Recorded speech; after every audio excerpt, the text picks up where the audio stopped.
Welcome back to Ready, Set, Sold with your host, Bryan Vogt. And I left you the last segment talking about you have a family member, you have a cousin, you have a friend, you have someone that you know, and the question sometimes comes into is do you hire them? Now, they may have the trust factor, and that's a good thing.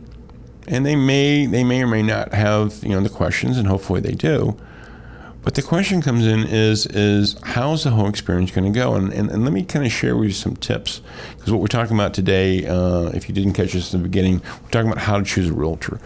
And so one of the things that you can look at is, and this is what we heard from sellers, that things didn't go well. And that's kind of one of the things that you have to do if you're looking at your cousin, your best friend, or whatever. Is the only reason you're hiring this person is because of that fact. No other credentials, they haven't sold anything, they haven't done anything, they're not that familiar with it, or they've had limited experience. If that's the only reason, you might want to think about asking at least a second person or a third person realtor to be a backup, to make sure that everything is going to work the way you want to. So that's number one, is do they have the experience? If they have the experience, that's a good thing, but then that comes back on to number two. And one of the things that sellers we've heard talk about, and it can be a problem, and this is really for any business, this is not just in real estate, I've actually experienced it myself.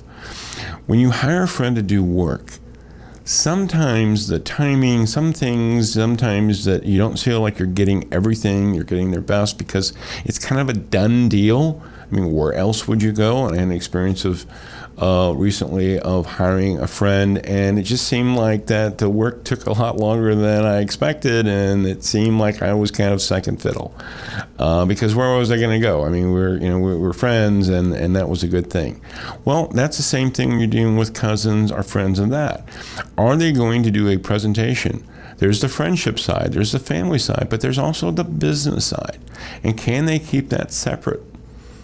Meaning is you're going to get the same deal, you're going to get the same performance, the same marketing, the same communications, the same experience as if you were anyone else. Hopefully more, but at least that. Again, complaints that we heard from sellers, even when the sale happened, they didn't think that their friend, in this situation it was a cousin, really worked as hard as they could have. They could have done more. And that may or may not have been true, but you want to get that up front. Again, I'm not saying that the agent isn't doing everything, but you want to get that, kind of have that conversation up front before you move in that direction.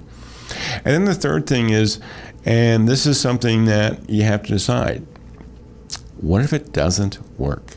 Even the best laid plans, if the house doesn't sell, or for whatever those reasons are you still going to be friends? Are you, of course, you're still going to be family, but are you still going to be friends? Sometimes when friends work together, even in business situations, that, friendships are strained. And I've seen in real estate where someone hired a friend and it didn't go well. And that friendship was actually broken off.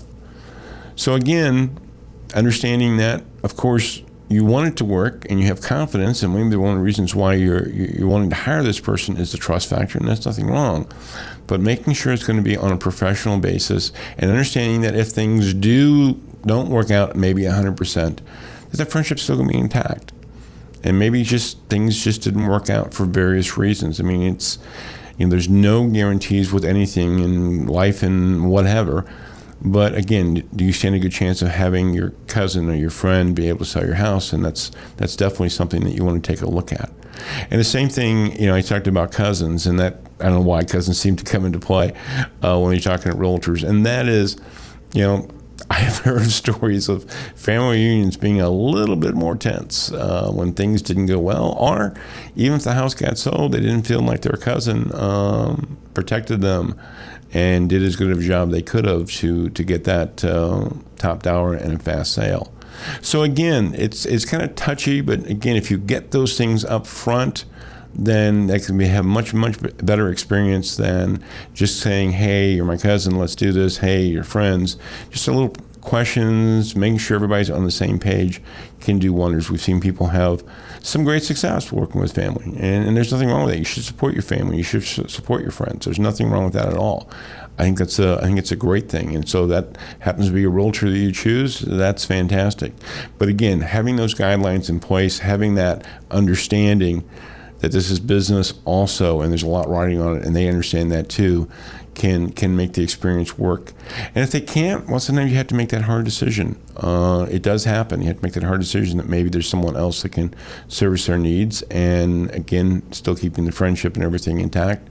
But you as a seller maybe have to make that decision what's best for you and your family. Because as we said, there's a lot of things riding on this. With that said, I want to talk about the next segment. Basically is, do they have a track record? What is their experience, and how important that track record is?